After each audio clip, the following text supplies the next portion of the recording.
শ্রীকৃষ্ণ রাধে রাধে। জানেন কি বন্ধুগণ, যাহা আছে বিশ্ব ব্রহ্মাণ্ডে তাহা আছে এই দেহভাণ্ডে। তো আমার বাবা শ্রী মুকুন্দ লালও একটা গানে লিখেছেন যে পঞ্চভূতে দেহ গড়া পঞ্চে হবে লীন। তার মানে আমাদের এই দেহটা পঞ্চভূতে গড়া। সেই পঞ্চভূতগুলি কি কি? ক্ষিতি অব তেজ মরুদ বোম। তো এবার ক্ষিতি মানে ক্ষেত্র বা মাটি, অপ মানে জল, ক্ষিতি অব তেজ মানে আগুন বা তাপ, মরুদ মানে বায়ু, আর বোম মানে ফাঁকা বা আকাশ বা শূন্য, তাই তো। তো আমাদের এই পৃথিবীতে কিন্তু এই পাঁচটা জিনিস আছে: জল, মাটি, আকাশ, বাতাস আর তাপ আর শূন্য আমাদের পৃথিবীতে আছে। আর আমাদের দেহভাণ্ডেও এই পাঁচটা জিনিস আছে। যেমন এই যে তো বললাম।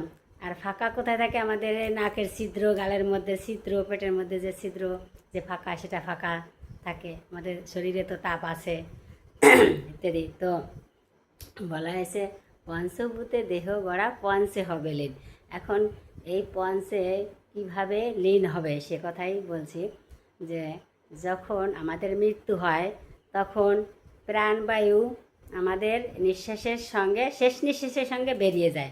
তখন বেরিয়ে গেলে এই আত্মার কিন্তু মরণ নেই। তো তখন আত্মারা যখন বেরিয়ে যায় তখন আমাদের মৃত্যু বলে আমরা মনে করি। এই জড় পদার্থের মানে দেহের জড় পদার্থ, তাই দেহের মৃত্যু আছে, আত্মার কোনো মৃত্যু নেই।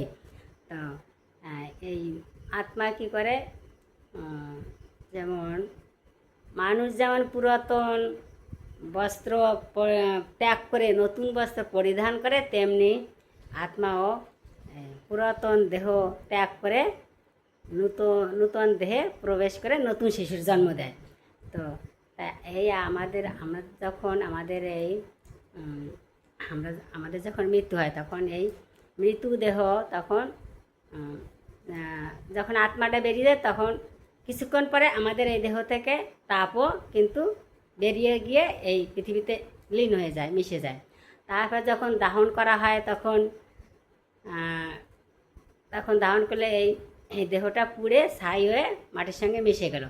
আর যে জল ছিল দেহের মধ্যে, সেই জলও কিন্তু পুড়ে বাষ্প হয়ে উপরে উঠে যায়।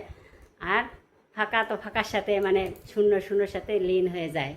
তো তাই এখানেই বলা হয়েছে পঞ্চভূতে দেহ গড়া পঞ্চ হবে লীন।